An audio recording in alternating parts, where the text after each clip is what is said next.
Throughout history, there have been many execution methods used which were ruthless and brutal. These in some cases were so gruesome that they were banned. For example, during the reign of Henry VIII, the notorious English king, he used boiling to put 2 people to death, but after his own death, this law was quickly changed. Over the past few months, we've been looking at how bad these certain execution methods were. In this video documentary, we compile everything we have learned and decide, were these execution methods worse than we initially thought?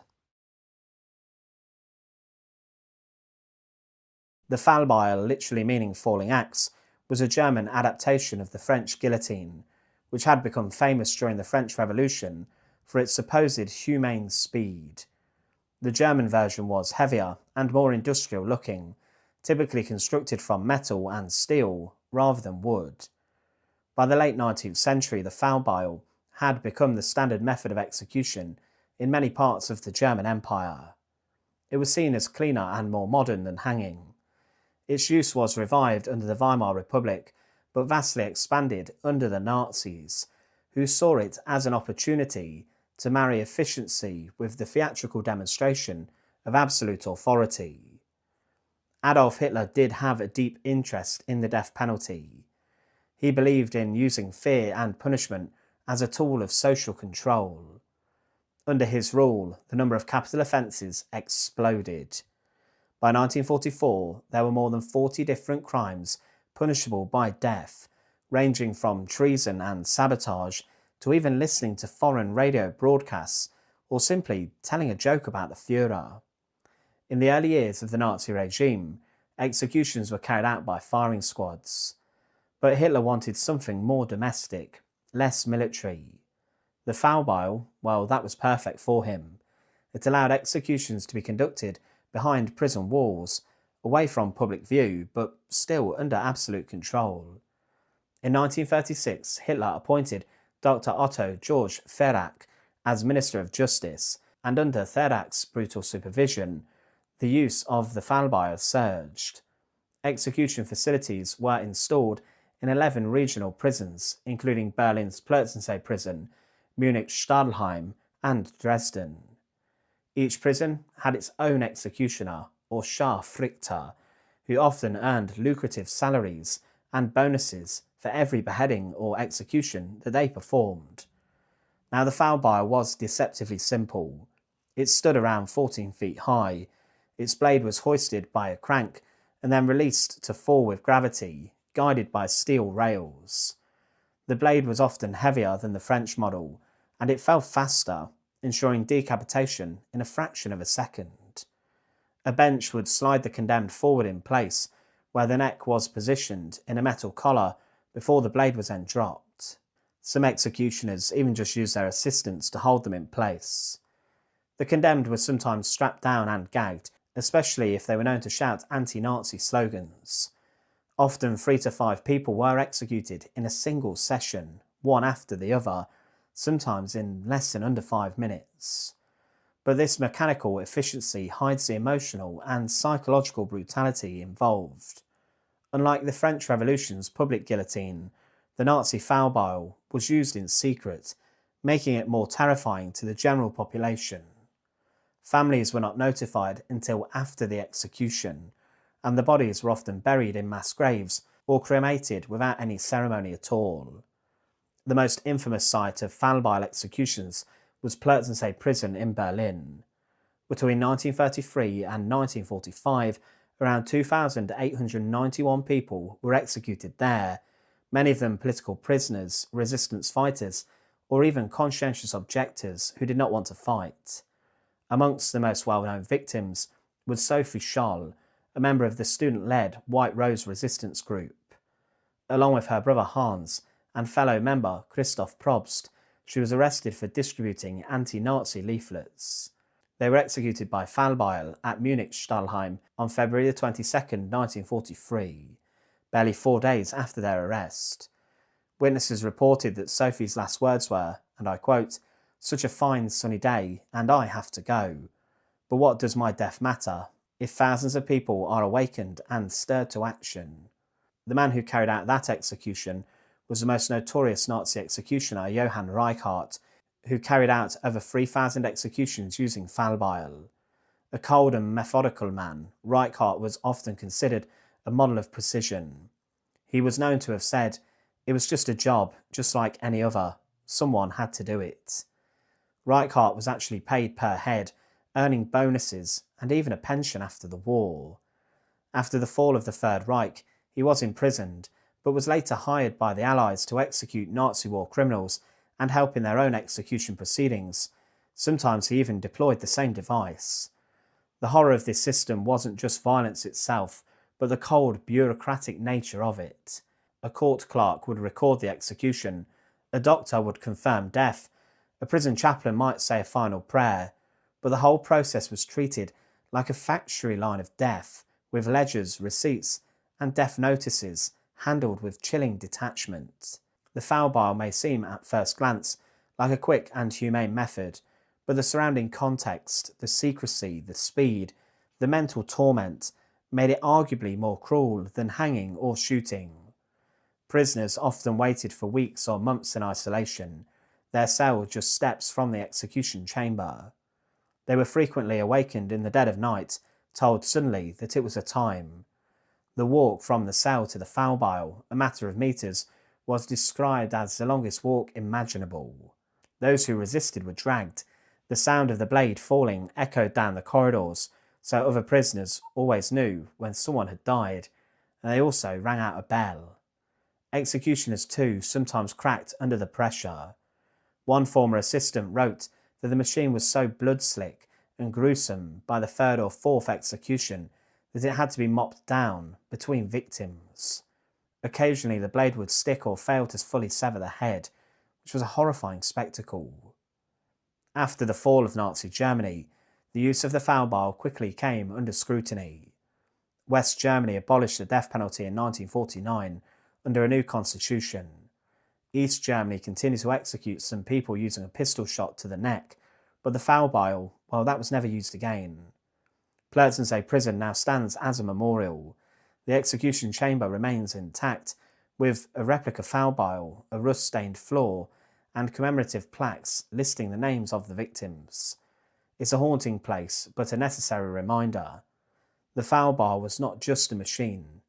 It was a weapon of fear, wielded by a regime that sought to crush every flicker of dissent. And for those who died beneath the blade, often with courage, dignity and defiance, it remained a tragic and powerful symbol of state violence, taken to its darkest extremes. The fallbeil in Nazi Germany was not just merely a tool of execution, it was a terrifying component of the regime's machinery of repression. Efficient, clinical, and cloaked in secrecy, it enabled the swift removal of political enemies with terrifying regularity. But what made it worse than you'd think wasn't just the blade, it was the soulless bureaucracy, the cold efficiency, and the psychological torment surrounding its use. Pole hanging is believed to have originated in the Austro-Hungarian Empire, where it was used as a formal state-sanctioned execution method. It differed sharply from using a classic gallows to hang someone. Rather than standing the condemned on a trapdoor and then allowing gravity to break the neck, as in the British long drop, the Austrian gallows consisted of a tall vertical pole with a rope and a noose attached near the top. The condemned was led up to the structure. They were then placed onto the structure, usually a 3-metre pole. The noose was looped around their neck, and they were hoisted into the air by a pulley system and a chest sling which went around their middle, which held them in place, or they were manually pulled upwards by executioners. This method caused death not by sudden trauma, but often at times by slow asphyxiation. The victims struggled often for several minutes, clawing at the noose and convulsing as their air supply was cut off. In some versions, the executioner would pull the body upwards to then allow it to drop slightly to jar the neck, though not enough to sever the spinal cord. The intent was not efficiency, but at times suffering and spectacle. The condemned remained conscious for a prolonged period, making the process particularly cruel, but also harrowing. It was sometimes referred to as strangulation hanging, and due to its use in Austria and neighbouring Central European countries, it became colloquially known as the Austrian gallows. Though pole hanging predated the Nazi regime, it was revived by the Germans, particularly in the occupied Eastern territories, where it was used by the SS and other paramilitary formations to execute partisans, resistance members, and civilians accused of sabotage or aiding the enemy. This was particularly true in countries such as Czechoslovakia and Hungary, where the process had been used for some time. Its psychological value as a tool of terror was not lost on the regime. The slow, gruesome nature of the death served both as a warning and a dehumanizing punishment. In some cases, public hangings were ordered, where townsfolk were forced to witness the executions. Poles or lampposts were used in ad hoc executions during anti-partisan operations. Unlike more efficient methods such as shooting, pole hanging served the symbolic function of humiliation, but also domination. The condemned were often displayed for not just hours, but even days. But its post-war usage, particularly in trials held in Czechoslovakia and the Soviet-occupied zones, would give it one last chilling chapter in European history. After the fall of Nazi Germany in May 1945, Allied nations moved quickly to arrest and prosecute the leaders of the regime. While the Nuremberg trials prosecuted the top-tier leadership of the Third Reich, many regional leaders, SS officials, and Nazi collaborators were tried in national courts across Europe. In some cases, especially in Czech lands, the method of execution chosen was pole hanging, particularly for prominent Nazi administrators whose crimes had left deep wounds amongst the local population.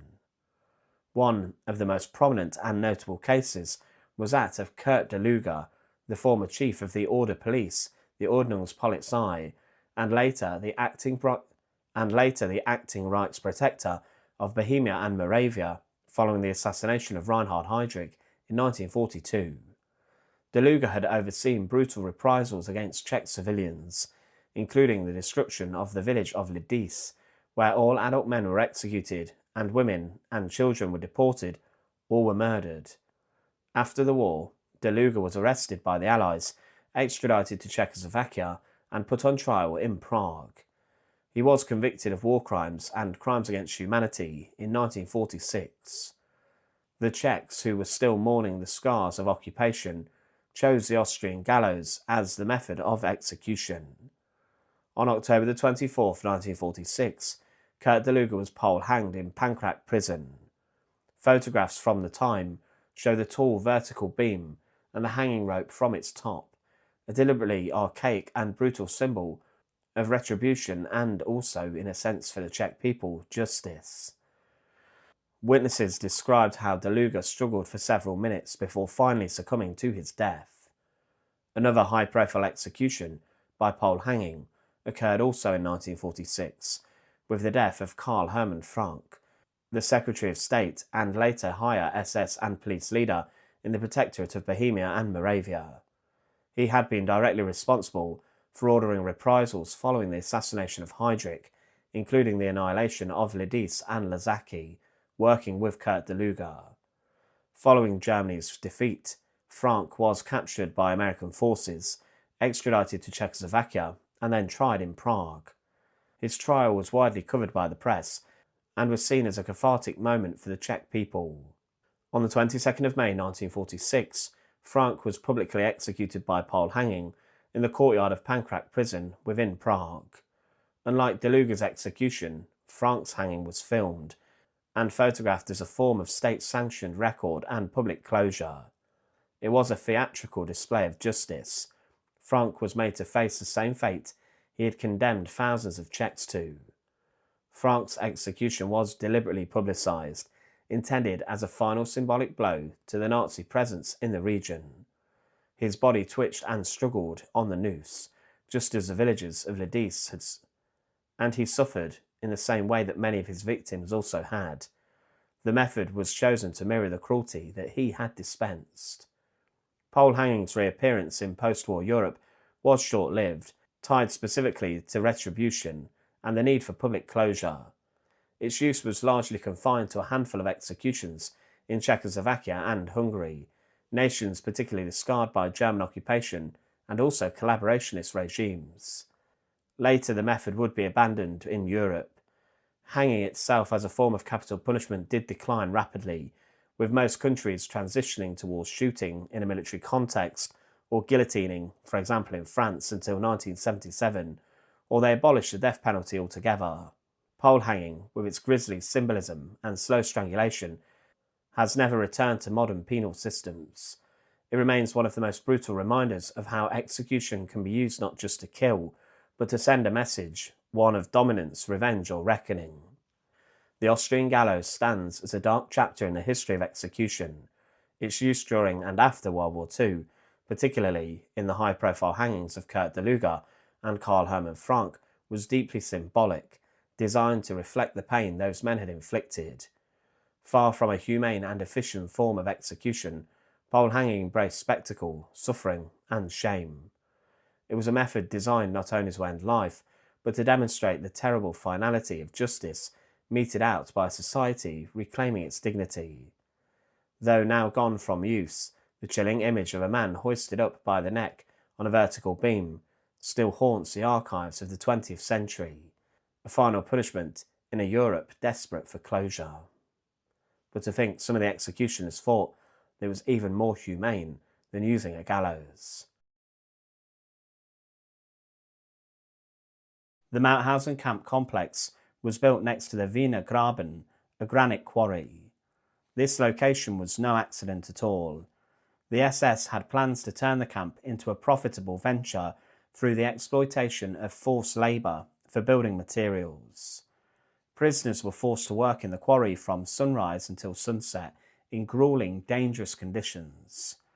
At the centre of this forced labour operation were 186 steep, uneven stone steps carved into the side of a quarry.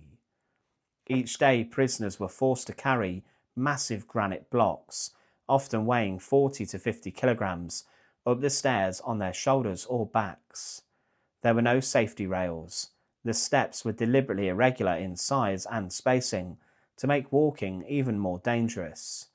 One misstep could mean instant death, either from the fall or from being trampled by others behind. Guards would stand by watching. If a prisoner stumbled, dropped his load, or collapsed from exhaustion, he would often be beaten, kicked, or even shot on the spot. Sometimes the prisoners would also be thrown off the top of the stairs into the pit of the quarry below. The top of the stairs of death led to another site of terror, the so-called parachutist wall. This 50-metre high cliff earned its nickname because guards would force prisoners to stand on the edge and then push them, or order them to jump to their deaths.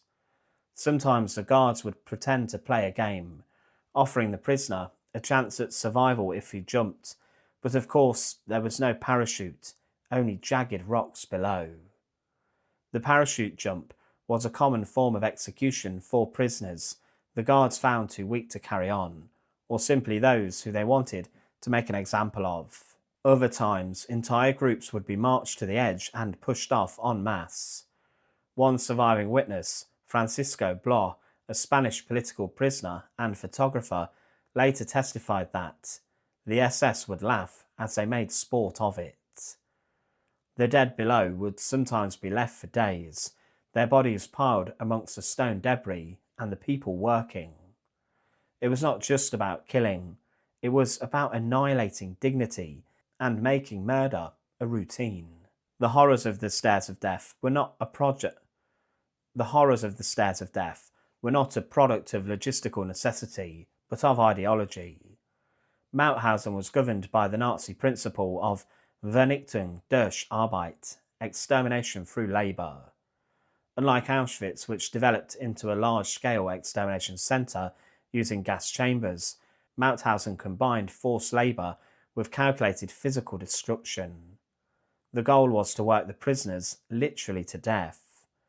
Prisoners from a wide array of nationalities were sent to Mauthausen: political dissidents, Spanish Republicans, Jewish people, Roma, Jehovah's Witnesses, homosexuals, and Soviet prisoners of war.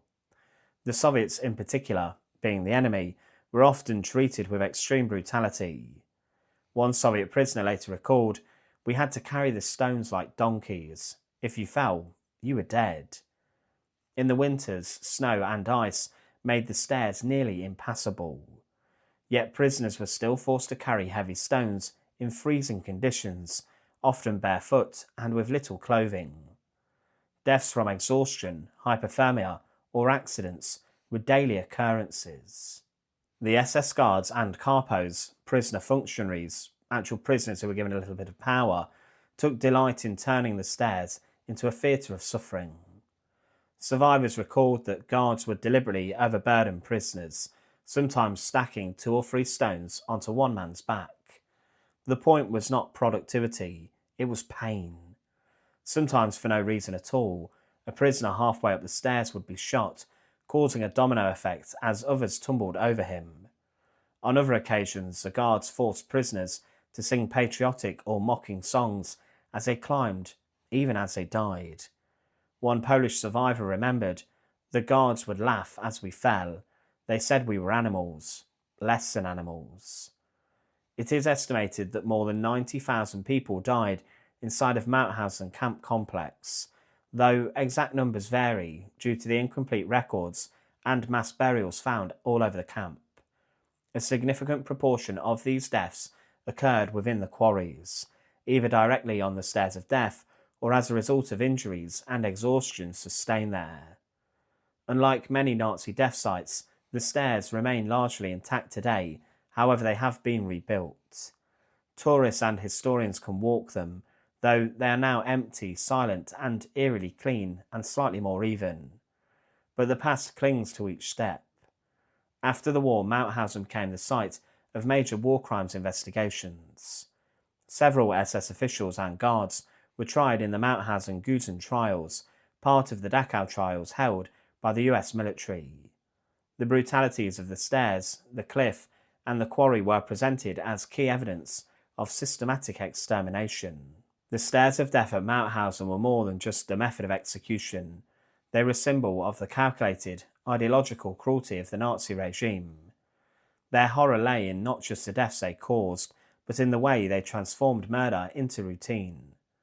Every step climbed under duress, every stone carried by skeletal hands, and every fall met with laughter by the guards, all served the regime's aim of dehumanization and destruction.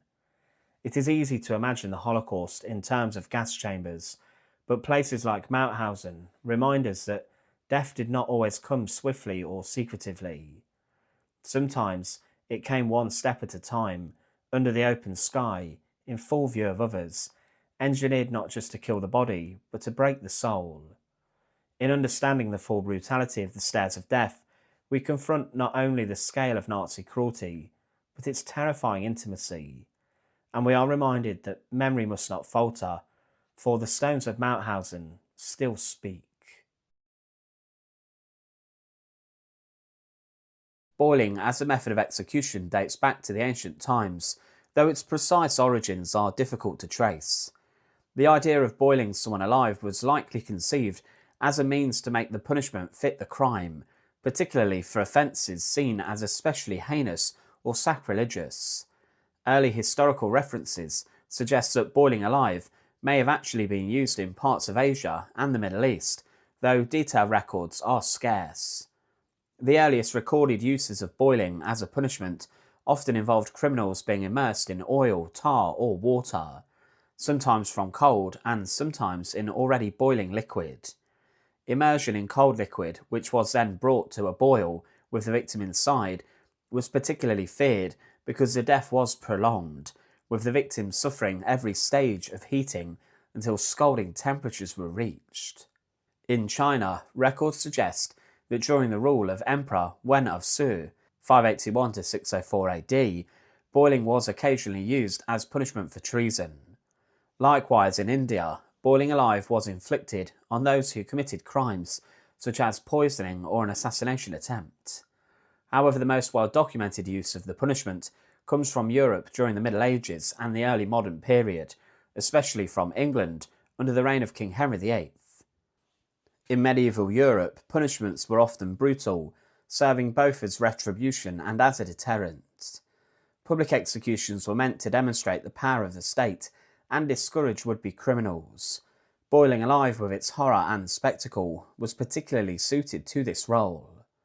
One of the most notable periods in which boiling alive was practised was in England during the reign of King Henry VIII. This method of execution was introduced in response to a spate of poisonings, which were considered a crime of exceptional malice. In 1531, Henry VIII ordered that anyone convicted of poisoning should be boiled alive. This decree was formalised by an Act of Parliament known as the Act for Poisoning. The law made it clear that poisoners would no longer face hanging, but would instead be boiled to death in water or oil. The first recorded victim under this act was Richard Roos, and witnesses described the execution as particularly gruesome. Roos was placed in a large cauldron of water, which was gradually brought to a boil. As the water heated, he was said to have writhed and screamed in unimaginable pain, his skin blistering and peeling before the crowd. Contemporary reports also noted that the boiling lasted for over an hour, as the authorities ensured that he suffered as much as possible. This spectacle was intended not only as a punishment, but also as a stern warning to others. Henry VIII's decree on boiling alive was not confined solely to those who poisoned food or drink. There are records suggesting that this form of execution was extended possibly to other crimes deemed treasonous or particularly heinous. For example, in 1542, a maidservant named Margaret Davy was boiled alive at Smithfield after she was convicted of poisoning her mistress. Like Richard Roos, she was immersed in cold water, which was brought to a boil, a method designed to prolong the agony and the terror. The physical suffering caused by boiling alive is almost unimaginable. Victims were sometimes placed in cold water or oil that was then heated, causing an agonisingly slow death as the liquid reached scalding temperature.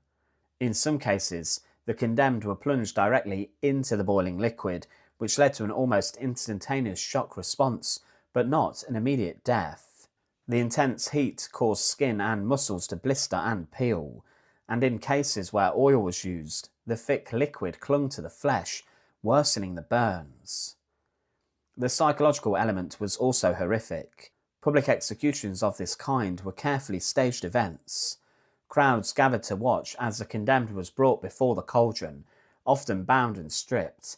The victim's screams and the gruesome sight of boiling flesh served to cement the event in the memory of the onlookers. The authorities relied on such displays of cruelty to maintain order through fear. While Henry VIII's England provides some of the most famous examples, boiling alive was not just unique to Britain. Throughout Europe, there are sporadic references to its use. For example, the Holy Roman Empire. Historical sources mention that during the 13th and 14th centuries, boiling was occasionally used to punish counterfeiters, who were regarded as betraying the trust of the realm. The counterfeiters would sometimes be boiled in oil as a dramatic display of royal authority. There was also France, where boiling was sometimes used as punishment for poisoners or traitors. Though less common than burning or breaking on the wheel, boiling was known for its theatrical cruelty and was thus reserved for crimes which were considered especially detestable. Now, in Russia during the reign of Ivan the Terrible, it is believed that boiling alive was one of many brutal punishments employed by the Tsar's regime. Ivan was notorious for his cruelty and is said to have used a wide range of torturous methods to maintain his grip on power.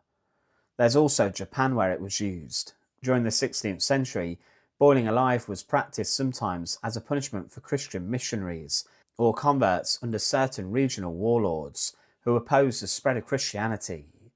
Victims were lowered into boiling hot springs or cauldrons as a warning to others. Boiling alive was not only a punishment but often carried symbolic weight. In medieval thought, boiling could be seen as a form of purification, a grim reflection of religious imagery involving fire and punishment. In some accounts, boiling was considered fitting for poisoners because the cauldron symbolically reversed the act of poisoning, often committed with soups, stews or other hot foods. This like-for-like punishment, where the method of execution mirrored the crime, was common in medieval law. Religious authorities, particularly during periods of moral panic, sometimes endorsed these extreme measures. Poisoning, for example, was viewed not just as a crime against an individual, but as an assault on the social and divine order, justifying extraordinary punishment. By the late 16th century, the practice of boiling alive began to decline in Western Europe. It was increasingly viewed as excessively cruel and barbaric, even by the standards of the time. More standardized methods of execution, such as hanging, beheading, and burning, became much more common. These were seen as both efficient and suitably public, while avoiding the drawn-out agony of boiling. In England, the law allowing for boiling alive was repealed in 1547, shortly after the death of Henry VIII. His successor and son, Edward VI, abolished the practice, recognising that it had little place in a society, attempting to move forward towards more regulated and less sensational forms of justice. Nevertheless, the memory of those executions, especially the cases of Richard Roos and Margaret Davey, remained vivid in the public imagination. Elsewhere, the practice faded as European societies moved towards more civilised executions. Enlightenment thinkers like Cesare Beccaria, whose work on crimes and punishment in 1764 argued against cruel and unusual punishment, helped cement the notion that executions should be swift and humane, rather than drawn-out spectacles of suffering. Though long abolished, boiling alive continues to fascinate and horrify people today. It is frequently cited as an example of the extremes of medieval and early modern justice systems, an era where punishment was both a legal penalty and a form of public theatre. The method's association with poisoners and particularly vile crimes has also made it the subject of dark fascination in historical literature and modern media. Boiling alive stands as one of the most gruesome methods of execution in history. From its use in ancient and medieval times to its notorious application under Henry VIII, this punishment was designed to be as agonising and public as possible. It reflected a worldwide view in which justice was not only retributive but also performative, using the suffering of the condemned as both a warning and a spectacle. While the method has long since vanished from modern legal systems, its memory serves as a stark reminder of humanity's capacity for cruelty when punishment becomes a tool for fear. The garrote, or garrote vil, traces its origins back to the Middle Ages, and possibly even earlier. The word itself comes from the Spanish word garro, meaning iron collar or strangling instrument. Early forms of the garrote may have been simply a rope or wire used to strangle criminals or enemies, but over time it evolved into a more formalised and institutional tool of death. By the 18th and 19th centuries, the Spanish garrote had become mechanised.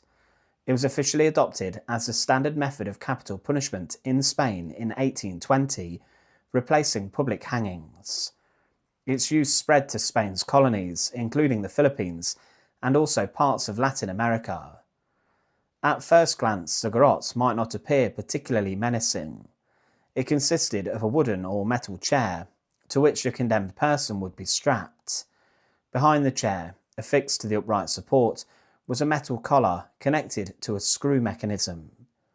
The collar would be placed around the victim's neck, and then a screw, sometimes tipped with a metal spike, would be turned slowly into the back of the neck or even the spine.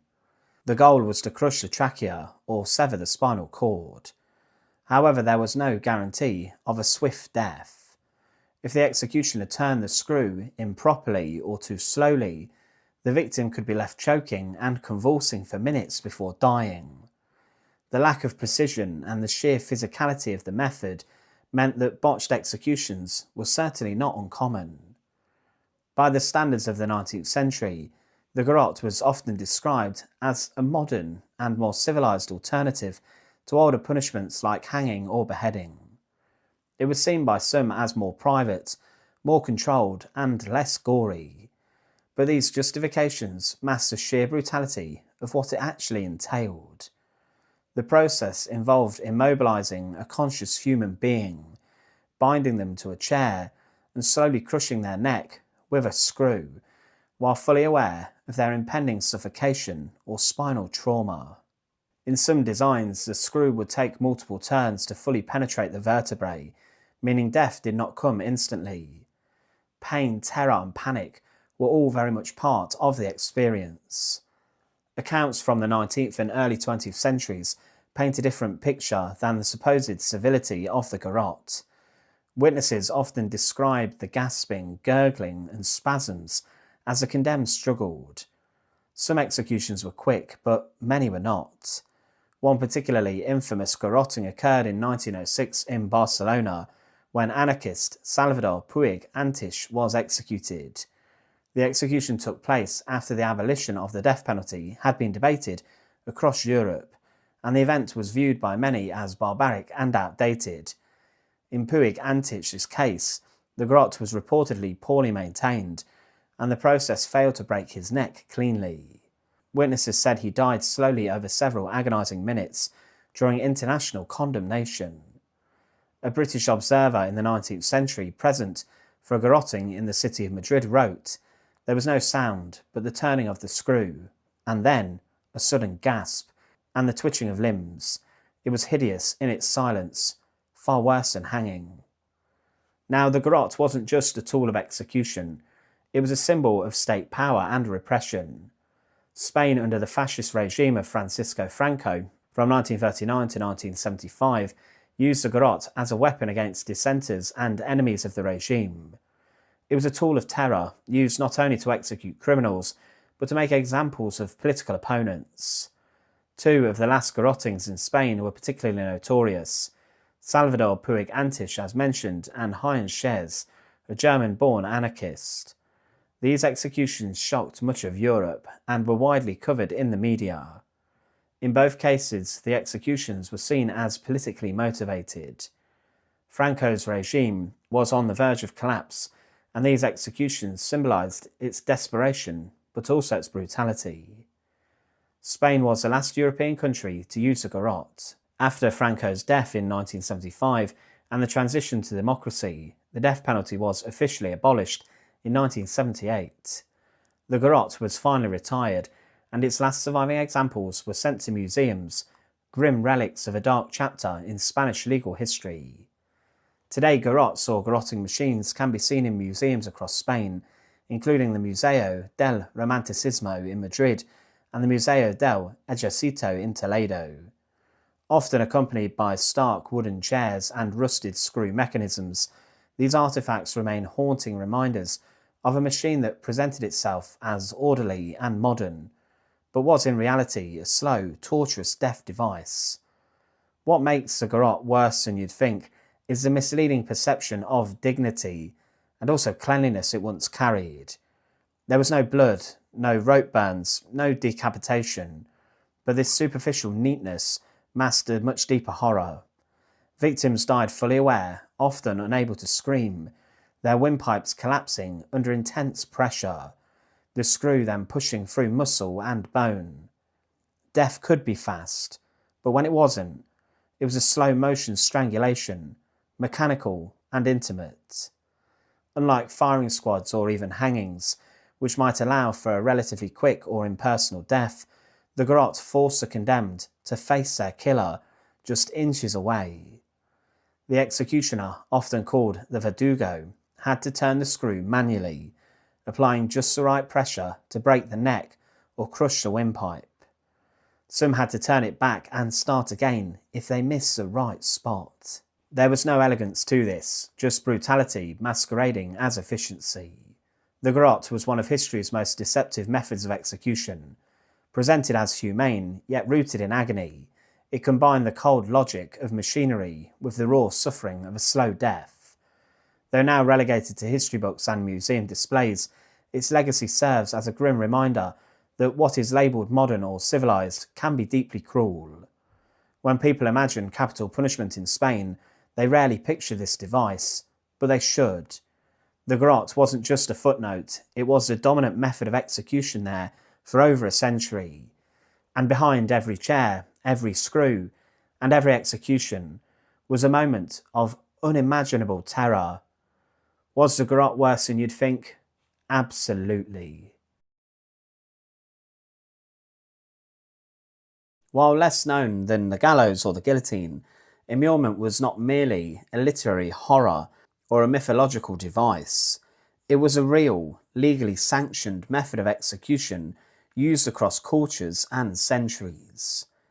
Immurement, from the Latin immuri, to wall in, involved placing the victim inside a small or enclosed space, such as a coffin, a room, or behind a brick wall, without the means of escaping. Unlike live burial, where soil is used to cover a person, immurement kept the person in an above-ground structure, sealed within stone, brick, or wood.